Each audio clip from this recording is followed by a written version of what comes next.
Hi, Scott here. I was just laughing because I was having some technical difficulties. Hopefully, I'm in sync now. But it made me think of this tweet from this lady saying she was at that stage of quarantine where she can't tell if her eyelid twitch is from too much coffee or not enough alcohol. I can relate to that. It's just a crazy time, isn't it?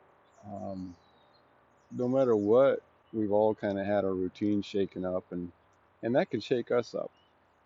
I saw an article about how a lot of people having a lot more dreams than usual, and yeah, like a lot of psychologists are saying just dismiss that, but then I read a really good article and it's like, yeah, sure, some of it's just working out the day's stuff, but it may also be, some stuff coming up that you weren't really open to before, and I would echo that. And I guess this is where I want to really be true to what the center's all about, and that is there's an opportunity right now to get some clarity about even what you want from inside, right? And as our routines are a little disturbed and all that, and we have maybe a little more time with ourselves, maybe not too, I know, but I mean, the disturbing of our routines does shake up a lot of things we used to rely on. And so, how to be open right now, especially to the opportunities that might be there for our soul's growth, especially in love.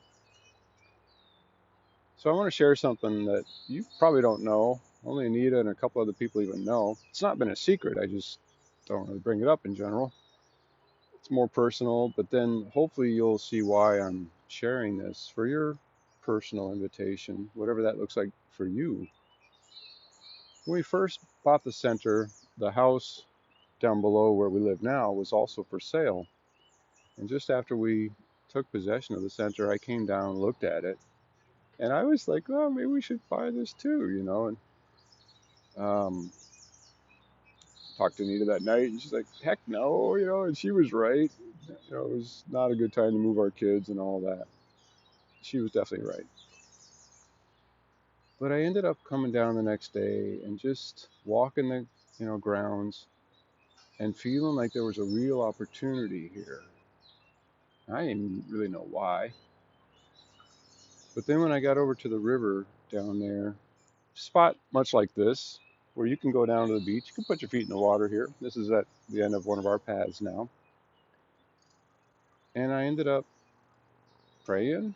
And I did. I felt like a desire to just take off my shirt and I kind of rebaptized myself. And the whole notion was to be more open to the fullness of God. Because I knew in my heart that I had not been open enough to the mom side of God. Now, don't misunderstand me. I was raised in a very loving family. My understanding of the father side of God, very, very loving. Yeah, period. But I knew I had not honored the mom side anywhere near enough. And my framework, I knew my framework it wasn't letting enough through. I didn't even know what that means. But in my case, that was true. So really, I was just totally open to the fullness of God. And that's how I came out of the water. Invigorated for sure, because it was cold. But I can't say it was this other, huge, momentous, powerful moment. But I did know there was something significant had happened there. That even listening to that inner guidance was an important step for me. And it shaped a little bit of what's in my book. I talk a little bit about the mom side of God in there, but certainly the journey since. And this is why I really share this with you. Since then, I was 45 then or so.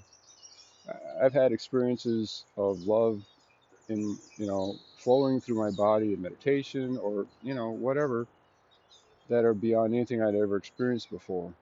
And I think it's because of the energies moving, the masculine and feminine energies, even in my own body. And I guess the thing is the realization that there is this love possible that is so much more than I think we tend to live in our regular society and regular frameworks. And I don't know what is key for you to move into a greater experience of love even in yourself.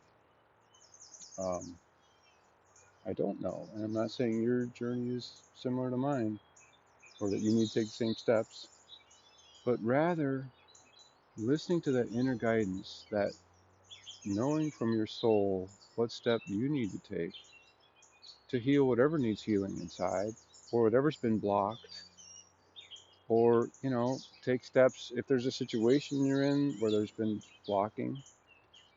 And I don't know what that is, but I think each one of us, it's a continuing journey, and my journey continues. As I think about my dreams these last couple months, yeah, a couple areas that, okay, yeah, I'm praying about, and that's good.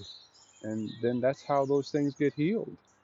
And we grow into a greater capacity to have compassion for ourselves and for others, and passion for life. I think the masculine and feminine energies are like two poles, you know what I mean, of our personalities. And having the best balance of energy flow between those poles is what it's all about. This is why, breathing is, even they'll talk about, the exhalation is kind of masculine, the inhalation, receiving, more feminine. That there's this balance even in the very fundamental process of masculine and feminine movements, even in our breath. So it's coming even to more of an understanding of that kind of thing. Like, I didn't even think that way before. And now I've been much more open to a fuller perspective, you might say. So anyway, that's my hope for you. Whatever helps be open to the fullest life you can live from the inside out. And learning how to pay attention to our inner guidance is one of the key things. And that's one of the things I try to walk with people if they want a companion to journey with, but I know other practitioners at the center do. But to hold a space for each other at the center where we're encouraging each other to that. Follow your inner guidance, the goodness of your own heart, and go after life from there. It is absolutely the best way to live. And the center is this great place. And I hope now that you can come down and be with the birds and stuff more, you experience just that elan vital in you. Well, more power to you, and thanks so much for creating the center together. And as it evolves, thank you for your part in that too. Have a great day.